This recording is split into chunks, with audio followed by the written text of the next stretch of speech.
কৃষকের কত পরিশ্রম করে যে বাড়িতে দিলা ধান নিতে হয়, এটা হয়তো বা কৃষি কাজ না করলে বুঝতে পারবেন না। এই ক্ষেতের চারিদিক দিয়ে আইল লইতে হইছে, এখন মই দিতেছি,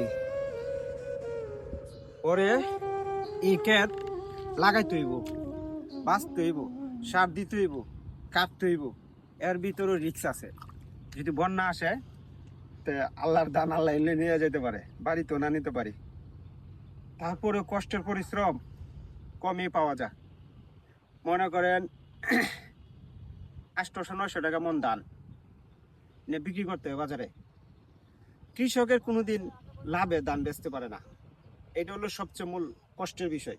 এত পরিশ্রমের পরে যদি কয়েকটা টাকা পাওয়া যায়, হয়তো এত পরিশ্রম শরীরে লাগে না। আর 700-800-900 টাকা মন ধান নিয়ে বাজারও মানে কষ্টে বেচতে হয়। এখন আল্লাহ বুঝতে পারেন যে লস হয়, তাহলে ক্যাত করেন কেন? আরে ভাই, ক্যাত তো করি যে আপনারা যারা এসির ভিত্তে বইয়া 80 টাকা কেজি চাউল খাইন, এটা কি আমরা বেশি? এটা সিন্ডিকেটরা বেচে আপনারা খাইন। আমরা 80 টাকা কেজি খাওয়ান লাগবো, এর লাগি করি। আর বাপ দাদা কইরা আইছে, না কইরা দেন কই? এই হলো কৃষক। ভালো